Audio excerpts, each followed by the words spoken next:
आप किसी इंसान की ना सुने, बल्कि आप उसकी सुने जो आज आपके हाथों में है, प्रभु यीशु का लहू। वचन में लिखा है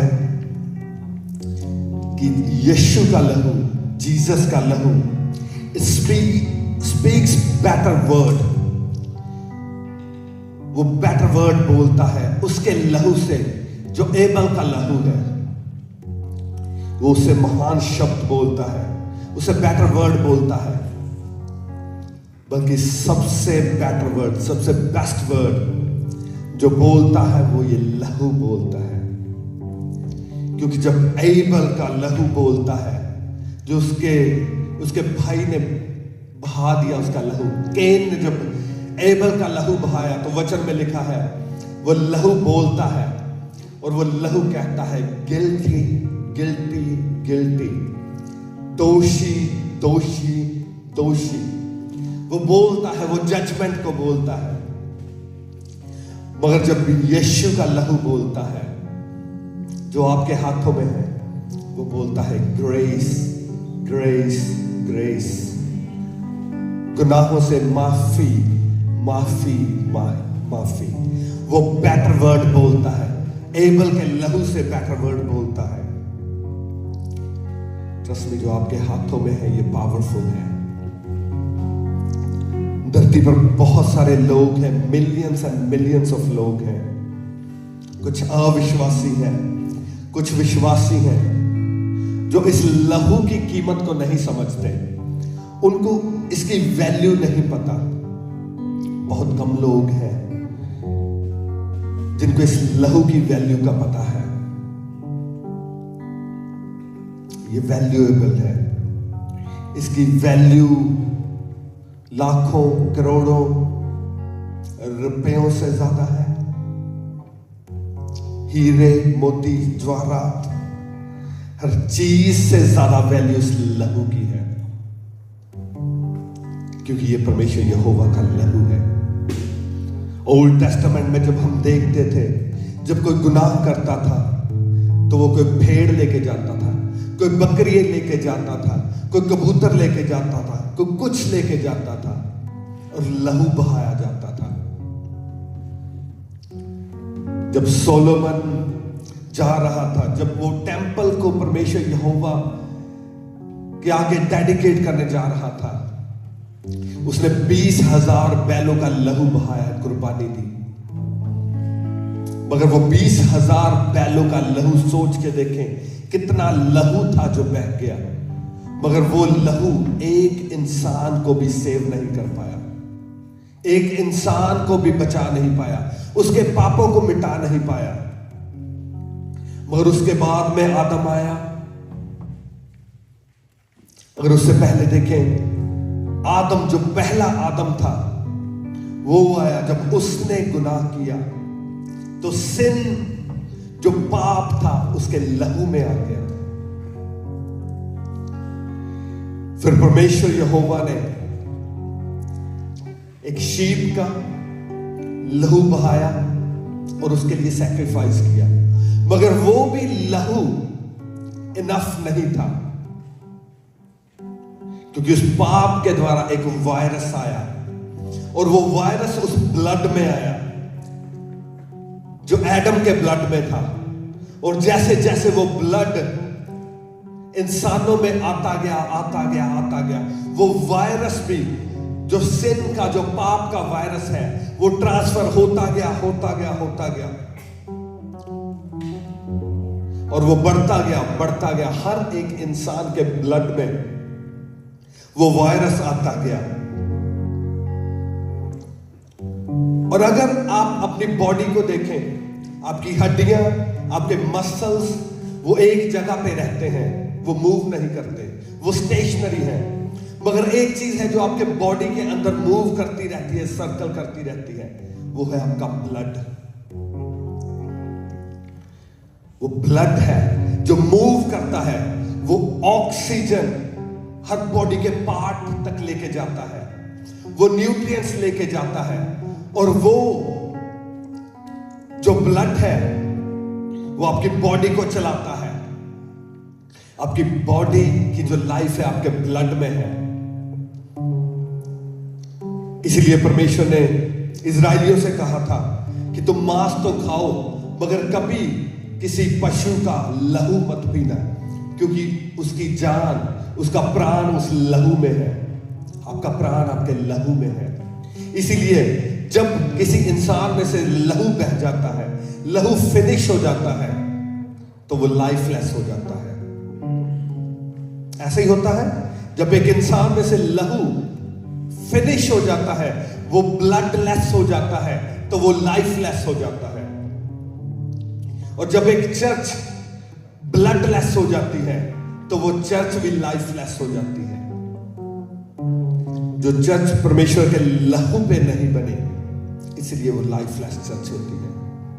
लहू इज वेरी इंपॉर्टेंट। और वो लहू किसका है? वो उससे भी इंपॉर्टेंट है कि आप में किसका लहू है। जब प्रभु यीशु बॉर्न हुए, प्रभु यीशु में मैरी का लहू नहीं था, क्योंकि मैरी का जो लहू था, मरियम का लहू था, वो पाक लहू नहीं था, वो आदम से आया हुआ लहू था। उसमें भी सिन मिला हुआ था, उसमें पाप मिला हुआ था। इसीलिए वो आपके लिए बहाया नहीं गया। मगर जो प्रभु यीशु का लहू था, उसमें किसी इंसान का लहू नहीं मिला हुआ था। उसमें सिर्फ परमेश्वर यहोवा का लहू था। परमेश्वर यहोवा का लहू जो पाक है, जो पवित्र है, जो पावरफुल है, जो सामर्थी है, जिसमें छुटकारा भी है, जिसमें डिलीवरेंस भी है, जिसमें हीलिंग भी है, जिसमें वो सब कुछ है जो आपको और मुझे चाहिए। आपको पता है, जब किसी का एक्सीडेंट हो जाता है और उसका लहू बह जाता है और वो मौत के करीब होता है, तो डॉक्टर क्या कहते हैं? कहते हैं इसे लहू देना पड़ेगा, इसे लहू क्या करना पड़ेगा? चढ़ाना पड़ेगा, इसे लहू चढ़ाना पड़ेगा, तो इसका बचाव हो सकता है, ये बच सकता है। यही परमेश्वर यहोवा ने किया। जब हम उस पाप के कारण, उस लहू के कारण जो आदम से हमें मिला था, जिसमें पाप मिला हुआ था, जो जहरीला लहू था, पाप से भरा हुआ लहू हमारे अंदर दौड़ रहा था, तो हम मौत के करीब थे, हम बीमारियों के करीब थे। तो प्रभु ने देखा कि ये तो मरने के करीब है, ये बीमारियों से जूझ रहे हैं, ये कर्सेस से जूझ रहे हैं, ये तो हेल में जाने के नजदीक है। तो प्रभु ने भी वही किया जो एक डॉक्टर करता है, लहू हमें चढ़ाया, अपना लहू, अपना लहू, वो स्वर्गीय लहू, वो पवित्र लहू जो परमेश्वर यहोवा का है, वो उसने अपना लहू हमारे अंदर डाल दिया। जीसस में डालकर, जैसे आप हॉस्पिटल में देखते हैं कि जब किसी को लहू चढ़ाया जाता है, तो वो एक ऊंचाई पर वो जो स्टैंड लगा हुआ होता है, उस पर एक बोतल लटकी हुई होती है और उसमें से लहू नीचे को बहता है और वो लहू एक पेशेंट को चढ़ाया जाता है। जब हम जीसस को उस क्रॉस पे लटका हुआ देखते हैं और जब उसके हाथों और पैरों से हम देखते हैं कि लहू बह रहा है नीचे की ओर, वो सेम प्रोसेस है। वो लहू जब ऊपर से नीचे को बह रहा है, वो नीचे नहीं गिर रहा, वो आपके और मेरे अंदर जा रहा है। वो लहू है जो उस दिन कलवरी क्रूस से बहा था, और वही लहू आज आपके हाथों में है। वही लहू आज आपके हाथों में है। वही लहू आज आपके हाथों में है। परमेश्वर यहोवा का लहू। बहुत सारे लोग इसकी वैल्यू नहीं समझते, मगर मैं चाहता हूं कि जब ये लहू आपके हाथों में है, इसे लेने से पहले आप इसकी वैल्यू को समझें। इसकी वैल्यू क्या है?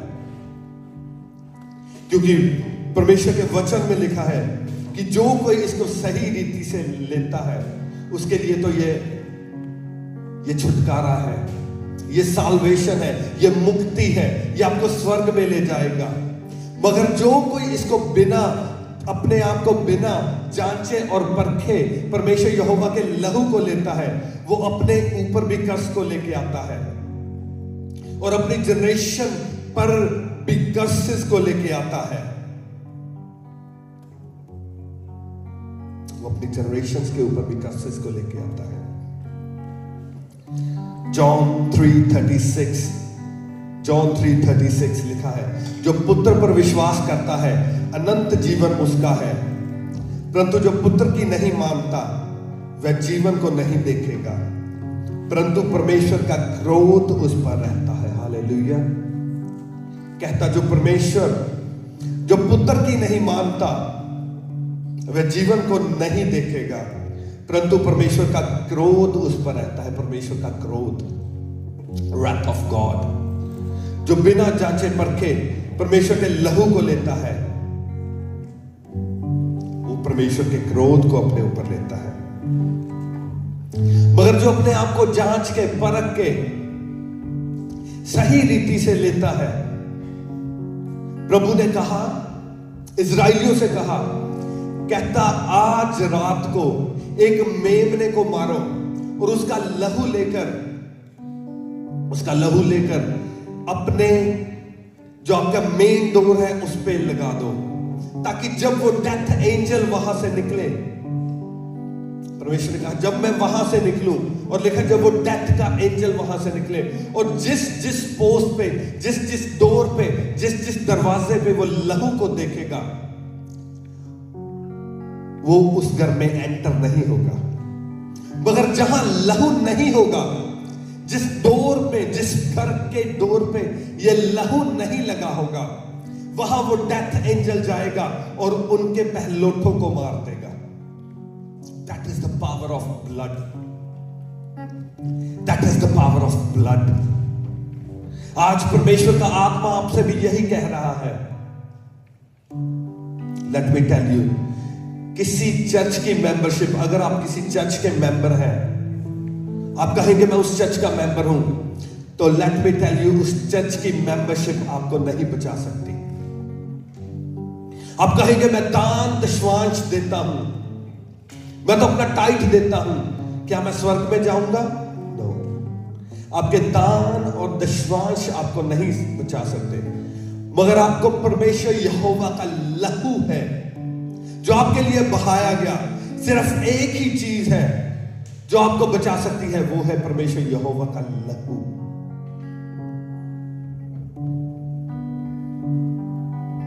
अगर आप कहें मैं अपनी बॉडी को परमेश्वर के लिए बर्न कर दूंगा, मैं ये कर दूंगा, वो कर दूंगा, ये नो। दुनिया में कोई ऐसी चीज नहीं है जो आपको आपके पापों से और श्रापों से मुक्त कर सके। सिर्फ एक ही चीज है जो आपको बचा सकती है, वो है परमेश्वर यहोवा का लहू। परमेश्वर का आत्मा आज आपसे कह रहा है, जैसे वो डेथ एंजल जब इजराइलियों ने अपने दरवाजों के ऊपर लहू को लगाया और वो डेथ का एंजल, वो कर्सेस, वो विपत्तियां जो मिस्रियों पे पड़ी, परमेश्वर यहोवा ने कहा कि मैं एक भी इजराइलियों पर नहीं डालूंगा। परमेश्वर का आत्मा कह रहा है, आज जो जन सही रीति से परमेश्वर यहोवा के लहू को अपने ऊपर लेंगे, वो आपके लिए उस लहू का काम करेगा जो इजराइलियों के लिए तब लहू का काम किया था जब परमेश्वर यहोवा ने उनको गुलामी से निकाला था। परमेश्वर ने कहा जो विपत्तियां मैं मिस्रियों पे डालने पर हूं, उसमें से एक भी इजराइलियों पर नहीं पड़ेगी।